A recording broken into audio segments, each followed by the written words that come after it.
How to deal with errors and mistakes in business. We had a historic moment just this week, and it happened in politics in the most positive way. And many of you now will think, what could happen when it comes to handling errors or mistakes or failure in politics?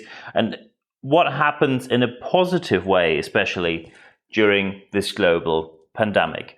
And of course, yes, we know that often, especially in politics, but also in organizations, people do not deal well with errors, mistakes, or failure. And we have very, very prominent, very well-known examples which show that people don't do well when they have done wrong. Just to give you two examples, Cardinal Volki, who is a bishop who is a cardinal in Cologne. And now they published the whole report about child abuse, which happened exactly in this diocese. And what happened there simply said that this Cardinal Volki, is the one to blame because he knew about it, he covered it up, and he didn't do anything about it. And in October of last year, Cardinal Volki said, when the report will say that he is the one to blame, he will step down. Surprise, surprise, he won't. He now says, yes, the report says that, but he thinks it would send the wrong sign. Whatever that may be, no one knows. When we step away from church, we go to business. Ellen DeGeneres, a very well-known talk show host. You might have heard that she is accused of having a toxic work culture and that no one wants to work with her anymore.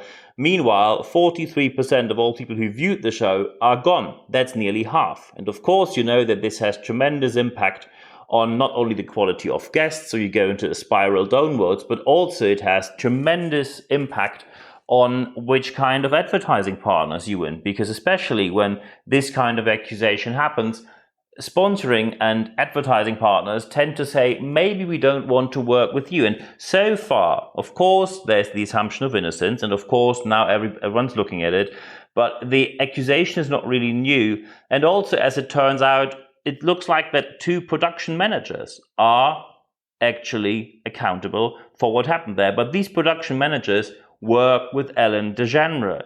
So she is accountable, but it looks like nothing's happening, at least so far. But let's look at the positive example. And the positive example is Angela Merkel, because Angela Merkel stepped in front of the nationwide media.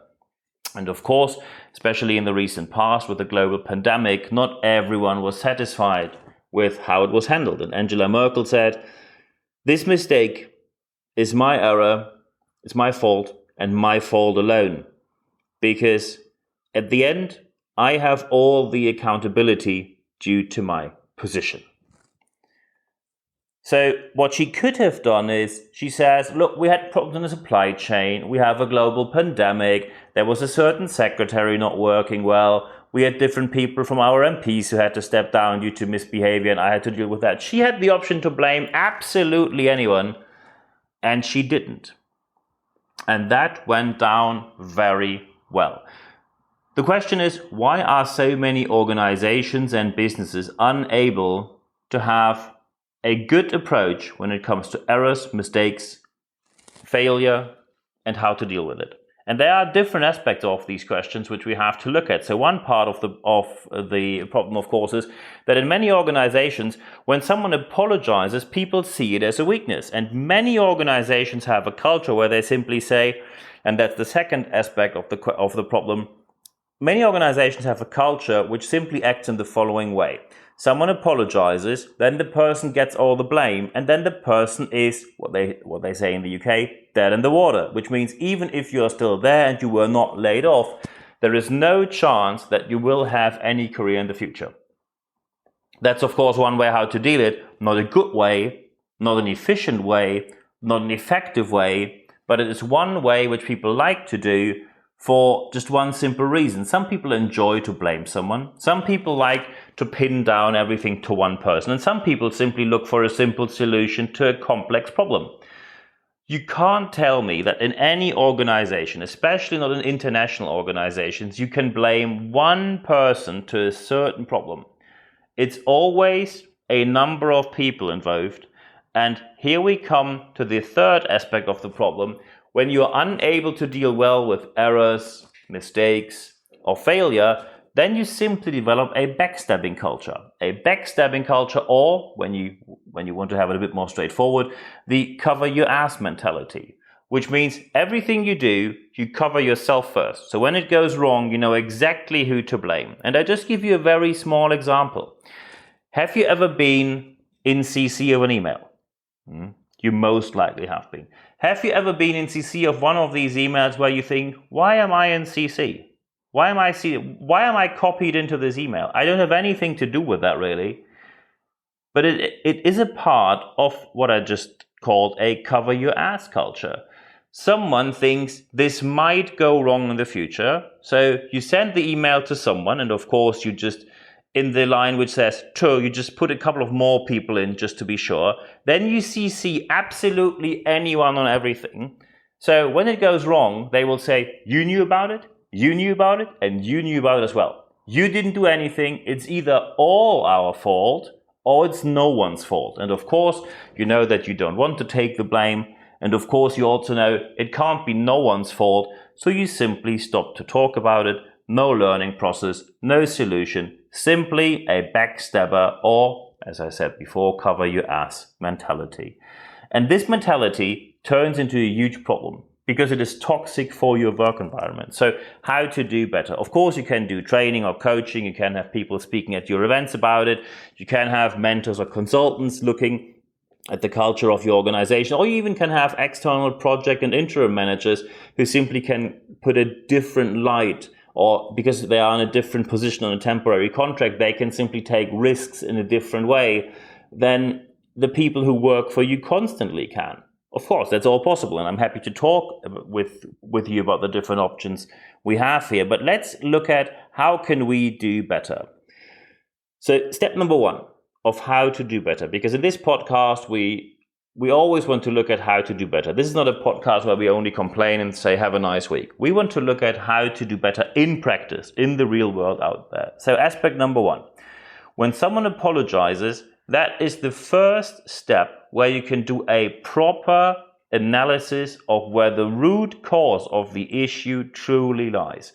But of course, someone from senior leadership has to step up. They have to do it first. There is a very simple reason for it. If someone from middle management steps up and says, look, I've done something wrong, that might work, but most likely there are many people who want to have that person's position. And then, of course, you get into this sort of career war where people again blame each other because someone else wants to have that person's position and so on and so forth. So the whole energy does not go to looking at where did something go wrong. The whole energy simply goes to how can I get that person out of the organization, or how can I get myself into that person's position to boost my career.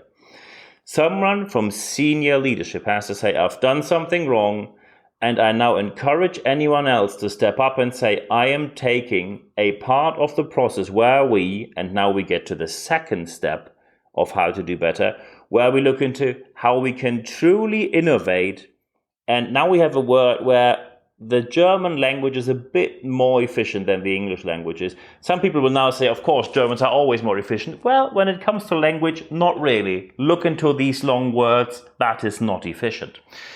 In Germany, we have the term Fehlerkultur, which translates, when you do the literal word-by-word translation, it is simply error culture. But error culture is not really what people in the English-speaking world use. I heard it in very few organizations. You can say error culture, some people said failure management, but what most of them said, and that is the term that works best, is no blame culture.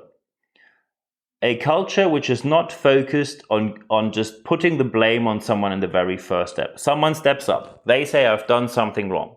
Something went really wrong, and I take full accountability. So other people can step up as well and be part of a true innovation process. Because true innovation, and we did interviews here in the German podcast. I interviewed the international expert Christian Buchholz on that. True innovation can only happen when you have a no blame culture, and it's very obvious why. When you have a new product, a new idea, a new approach, many people in your organization, when you don't have a no blame culture, will not take the risk. They don't take the risk because they don't want to take the blame. They know you're a large organization, you are there for a very long time, and you will be there in the next 5, 10, 15, 20, or 100 years. At least people assume that, because they think when you are there for a long time, that gives you a guarantee to survive on the market. And suddenly, on the ocean of all your, let's say, accompanying other companies, some say competitors, but people who just accompany you on the market, who have different ideas, suddenly you see a small boat which can maneuver way quicker than you can with your old and rusty tanker. And suddenly you see that this small boat called startup has a disruptive idea. And this disruptive idea can easily lead, I don't want to say to the failure of your whole organization, but it can cost you a lot of money. It can cost you a lot of time. And of course, that significantly not only lowers your productivity, but also weakens your market situation. And we all know that we had disruptive startups that completely changed everything we knew in this business world. Especially in the last 10 years, we had a lot of startups which completely changed our approach to sales, to marketing, or to communication, to global connections. True innovation can only happen when you have a no-blame culture. And when you have a no-blame culture, by the way, some people will now think, oh, I'm just going to send an email to anyone and say, we are now stopping to blame each other. This is not how it works. You need a more professional approach to that, because people don't change just because someone from the board sent a way too long email once more to absolutely anyone, and people just roll their eyes and think, oh, here we are again. Is it the CEO video? Oh, great, the marketing department again put something together. This is not how it works. You need true innovation, because otherwise you will be unable to sustainably survive on the market. People will only step up with their idea when they are sure that a no-blame culture doesn't lead to them taking the blame for absolutely anything that's wrong in the whole organization. But of course, and that is very important here, the no-blame culture does not mean people are allowed to do anything wrong and we can't criticize them. Often people use the term no-blame culture in the wrong way, and especially senior management, senior leaders often think, oh, are we now at the point where people can simply take the organization's money, throw it out of the window, and we say thank you very much for nothing? No, this is not the case.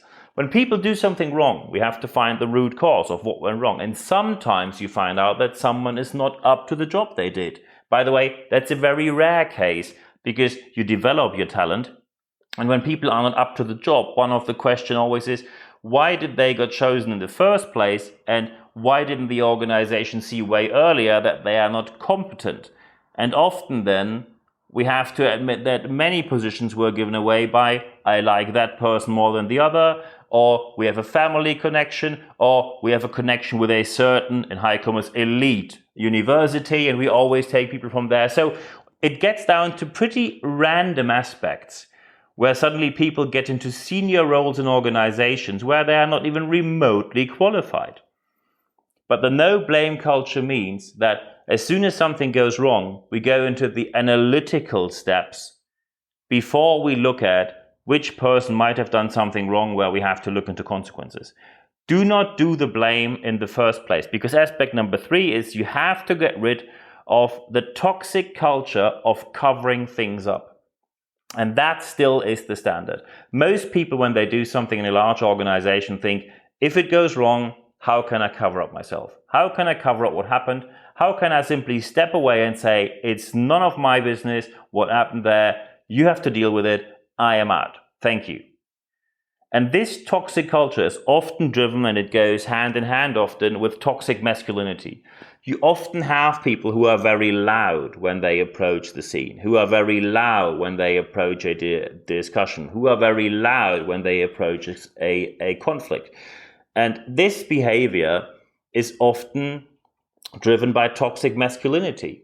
I can tell you from one of my coaching clients that one father was unwilling to carry the lunch case of his daughter's lunch case, because it was pink, and he said, it looks gay. The year 2021, and the father is unwilling to carry a pink lunchbox. And the same father says he's a senior leader of more than 200 people. So where's all your confidence you always talk about when you're unable to carry a pink lunchbox due to gender stereotyping?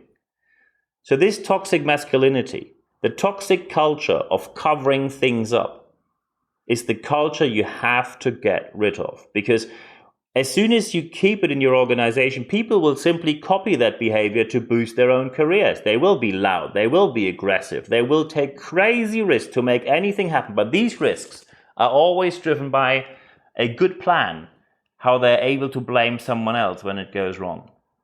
So when you look at how to do better, first, take the apology as the first moment of analyzing the error, the mistake, the failure. Do not start with the blame.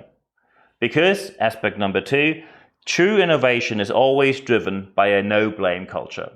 When you see younger organizations which are on the market maybe a fraction of the years you're on the market, these organizations attract talent and they retain talent, although they pay way less money, because especially Generation X, Y, Z, they are not focused on money. They are focused on not being forced to wear suit and tie for no particular reason because someone who's 40 years older, not even in contact with them on some board level, tells them this is the culture we have and you have to stick to it for no particular reason whatsoever. So the no blame culture is extremely important when it comes to approaching what you want to call innovation. Many people have an innovation process which is not even close to true innovation. You have maybe research and development, you might have product management, but you don't have a true innovation driven by a no-blame culture. And last but not least, if you get rid of the toxic culture of covering things up, then you are one step closer to truly looking at the root cause of the issues your organization might have. I'm here to help, and I'm happy to help you as well. Feel free to drop me an email. You find the email address in the show notes of this podcast. I now wish you all the best implementing these steps in your organization. And at the end of this podcast, there's only one thing for me left to say. Thank you very much for your time.